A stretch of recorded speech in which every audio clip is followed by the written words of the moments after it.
किताब उसका 11 अध्याय का 5 पद। तब यहोवा का आत्मा मुझ पर उतरा। एहेजकेल नबी कहता है तब यहोवा का आत्मा मुझ पर उतरा। पुराने नियम में हम जानते हैं पवित्र आत्मा की जो सेवकाई थी वो आया और गया सेवकाई थी। पवित्र आत्मा पुराने नियम में कुछ अपने अभिषिक्त लोगों के ऊपर में या विशेष लोगों के ऊपर में कुछ विशेष काम को करने के लिए परमेश्वर की ओर से पवित्र आत्मा उतरता था और पवित्र आत्मा उन लोगों को इस्तेमाल करके वापस स्वर्ग में चला जाता था। लेकिन नए नियम के अनुसार ऐसा नहीं है। जब यीशु मसीह संसार में थे पवित्र आत्मा उनके साथ था और यीशु मसीह ने कहा मेरा जाना तुम्हारे लिए अच्छा है, क्योंकि जब मैं जाऊंगा तो तुम्हारे लिए एक सहायक को भेजूंगा जो सर्वदा तुम्हारे संग रहेगा।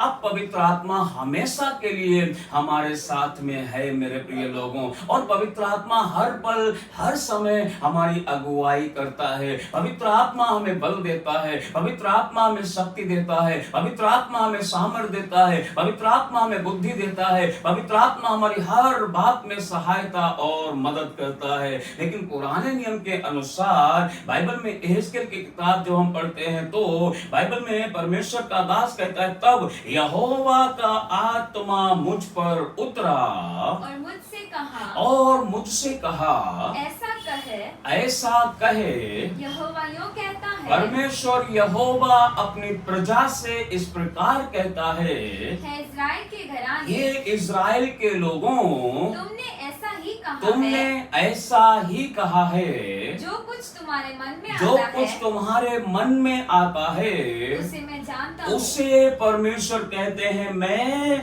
जानता हूँ। जो कुछ तुम्हारे मन में आता है उसे मैं जानता हूँ। यहाँ पर बैठे प्रत्येक लोगों के मन में जो कुछ आता है वह परमेश्वर जानता है। अच्छा आता है या फिर बुरा आता है, परमेश्वर की इच्छा के अनुसार आता है या फिर परमेश्वर की इच्छा के विपरीत और विरुद्ध में आता है। परमेश्वर हर मनुष्य के मन के विचारों को, मन की बातों को जानता है।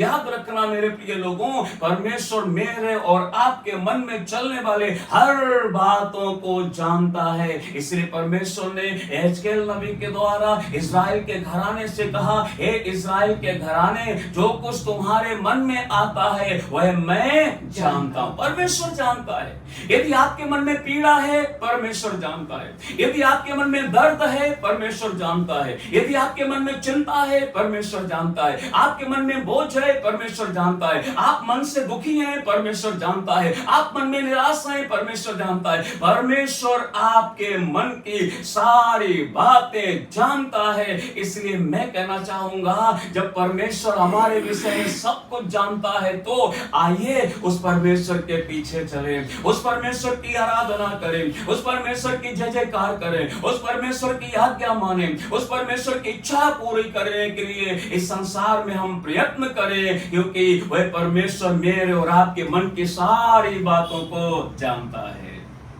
और उससे कुछ छिपाने की आवश्यकता नहीं, हर बात उसको बताने की आवश्यकता है। परमेश्वर मेरे मन में क्या है आप जानते हो। जब हम अपने मन की बातें खोलकर परमेश्वर से कहेंगे तब परमेश्वर हमारे मन के सारे बोझों को, चिंताओं को, समस्याओं को, तकलीफों को खुदा दूर कर देंगे। लेकिन याद रखें यदि हमारे मन में बुराई है वो भी परमेश्वर जानता है, यदि हमारे मन में बैर है वो भी परमेश्वर जानता है। परमेश्वर हमारे मन के विषय में सब कुछ जानता है। सो परमेश्वर का दास कहता है परमेश्वर का आत्मा मुझ पर उतरा। जब आत्मा उतरता है तब परमेश्वर लोगों के मन को भी जान जाता है। सो इसी एहेजकेल की किताब उसका 12 अध्याय उसका पहला पद एक बार हम पढ़ेंगे। फिर यहोवा का यह वचन मेरे पास पहुंचा, हे मनुष्य के संतान, तू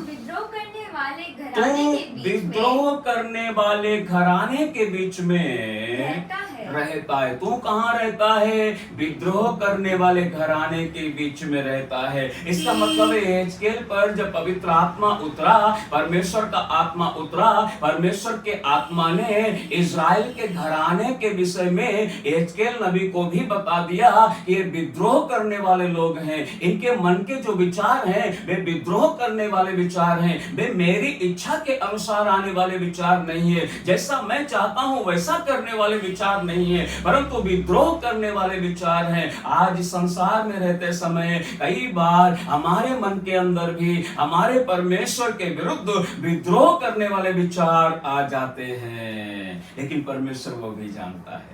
इसलिए एजकेल नबी से परमेश्वर ने कहा, हे मनुष्य के संतान, तू कहां रहता है पता है तुझे? तू विद्रोह करने वाले घराने के बीच में रहता है। क्यों? हमारा घराना कैसा है? हमारा स्वयं का जीवन कैसा है? कहीं हमारा घराना विद्रोह करने वाला घराना तो नहीं?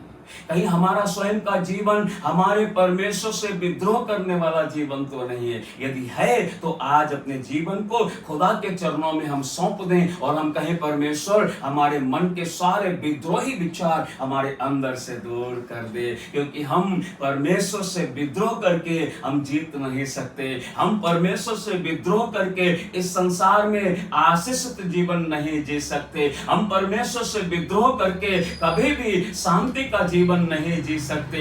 इसलिए विद्रोह को हमारे जीवन से निकालकर हमें दूर करना होगा। परमेश्वर ने कहा है, मनुष्य के संतान, तुम विद्रोह करने वाले घराने के बीच में रहता है, जिनके देखने के लिए आंखें तो हैं, जिनके देखने के लिए आंखें तो हैं, और वो आंखें मैंने उन्हें दी हैं, वो आंखें मैंने उन्हें दी हैं। उनके देखने के लिए आंखें तो हैं, परंतु नहीं देखते, लेकिन वे नहीं देखते। परमेश्वर को दुख है, उनकी आंखें तो हैं लेकिन वे नहीं देखते।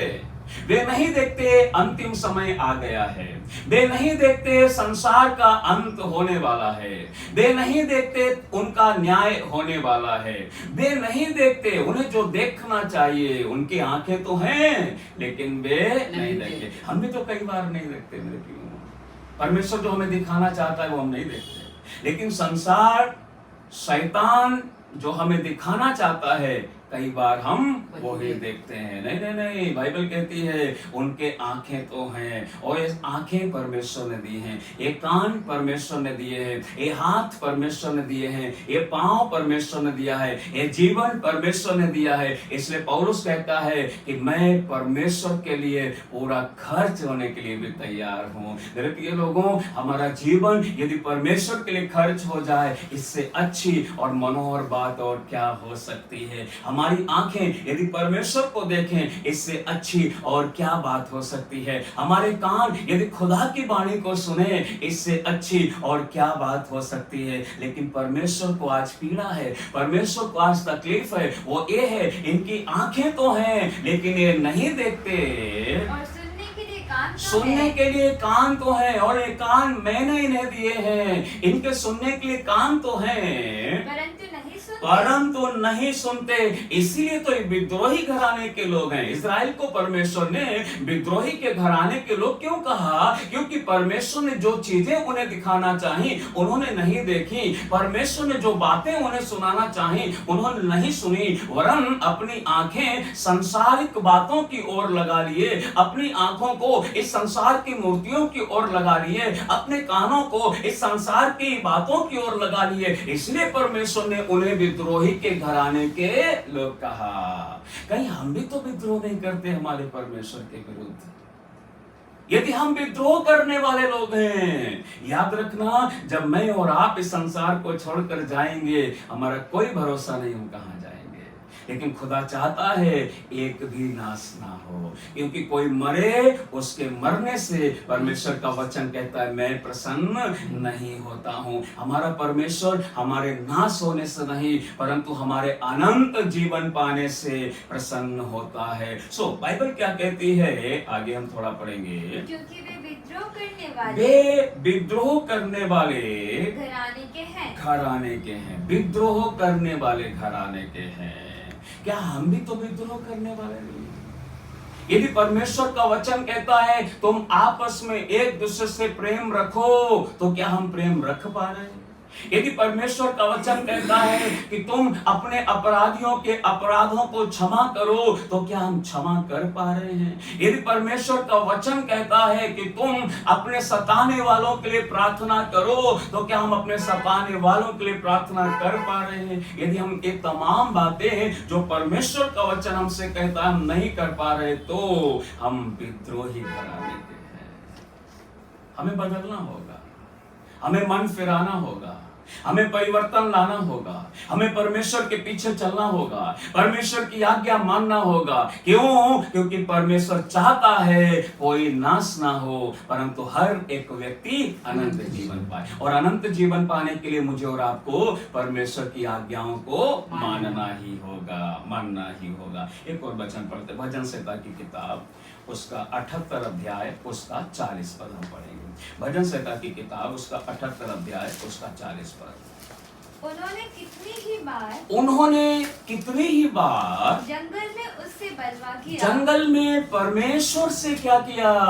मनुष्यों से नहीं किया, परमेश्वर से बलवा किया। प्रियो, हम भी तो अपने इस जीवन भरे जंगल में कितनी बार अपने परमेश्वर से बलवा करते हैं उसकी आज्ञा ना मानकर। कितनी बार हम अपने परमेश्वर से बलवा करते हैं उसकी इच्छा के अनुसार ना चलकर। कितनी बार हम अपने परमेश्वर से बलवा करते हैं उसकी संगति ना करके। कितनी बार हम अपने परमेश्वर से बलवा करते हैं सांसारिकता का जीवन जीकर। जैसे विद्रोही घराने के लोगों ने जंगल में परमेश्वर से बलवा किया, हम भी तो कई बार बलवा करते हैं। परमेश्वर बलवा करने वालों से प्रसन्न नहीं है। इसलिए आज जब हम उसका वचन सुने, अपने हृदयों को कठोर ना करें, अपने जीवन को हम परमेश्वर के हाथों में सौंप दें। मेरे प्रियो, हम परमेश्वर से भागकर कहीं नहीं जा सकते। ये बात दाऊद ने भजन संहिता में कही कि हे परमेश्वर यहोवा, मैं तेरी आत्मा से भागकर कहां जाऊं? हम नहीं भाग सकते हमारे परमेश्वर से। हमें अपने जीवन को परमेश्वर के हाथों में सौंपना ही होगा। सो थोड़ा और आगे हम पढ़ेंगे। और निर्जल देश में उसको उदास किया। बाइबल कहती है अपने परमेश्वर को क्या किया? उदास किया। क्यों? हमारा परमेश्वर हमारे स्वभाव से, हमारे व्यवहार से, हमारे चाल चलन से, जो खुदा की इच्छा के अनुसार जब नहीं होती है तो वो उदास हो जाता है। इसलिए फिलिपियों में लिखा है कि जैसा मसीह यीशु का स्वभाव था वैसा तुम्हारा स्वभाव हो। जब हमारा स्वभाव हमारे प्रभु के अनुसार हो जाता है तब हमारा परमेश्वर प्रसन्न हो जाता है। क्योंकि परमेश्वर यहोवा ने प्रभु यीशु मसीह को जब देखा तो कहा, ये मेरा पुत्र है जिससे मैं अत्यंत प्रसन्न हूँ। क्या मेरे चाल चलन से, क्या मेरे स्वभाव से, व्यवहार से हमारा परमेश्वर प्रसन्न है या उदास है? उदास है। कहीं हम अपने परमेश्वर को उदास तो नहीं कर देते? और यदि हमारा परमेश्वर हमसे उदास है, हमारे जीवन जीने से उदास है, जो जीवन हम जी रहे उस जीवन से उदास है, तो याद रखना हम कभी आशीषित जीवन नहीं जी सकते, हम शांति का जीवन नहीं जी सकते। इसलिए हमारा परमेश्वर हमसे कहीं उदास तो नहीं। एक आखिरी पद हम पढ़ लेते हैं। यिर्मयाह की किताब उसका 42 अध्याय उसका 21 पद हम पढ़ेंगे। यिर्मयाह की किताब 42 अध्याय उसका 21 पद। देखो, मैं आज तुमको बताए देता मैं आज तुमको परमेश्वर कहते हैं बताए देता हूँ, परंतु और जो कुछ तुम्हारे परमेश्वर यहोवा ने तुमसे कहने के लिए यिर्मयाह कहता है मुझे भेजा है, उसमें से तुम कोई बात नहीं मानते। हम कितनी बात मानते अपने परमेश्वर की? तुम कोई बात नहीं मानते। परमेश्वर ने यिर्मयाह नबी को इस विद्रोह करने वाले घराने के पास में भेज दिया और यिर्मयाह नबी कहता है कि जिस परमेश्वर ने मुझे भेजा है वह परमेश्वर यूं कहता है कि जितनी बात परमेश्वर तुम्हें मानने के लिए कहता है उनमें से कोई बात तुम नहीं मानते। कैसे आएगी इजराइल में शांति? यदि मैं और आप भी इजराइल के घराने के समान विद्रोही घराने के हैं, परमेश्वर की बात नहीं मानते, तो कैसे आएगा हमारे जीवन में परिवर्तन? इसलिए आज जब हम उसका वचन सुने हैं अपने जीवन को परमेश्वर के हाथों में सौंप दें। और जब हम सौंप देंगे तो याद रखना हमारे हृदय, हमारे मन, हमारे जीवन, हमारे घर, हमारे परिवार बदल जाएंगे। परमेश्वर चाहता है कि वो हमें आशीष दे। परमेश्वर चाहता है वो हमें शांति दे, परमेश्वर चाहता है वह अपने आनंद से मुझे और आपको भर दे। सो प्रभु इन वचनों के द्वारा हम सब लोगों को आशीष दे।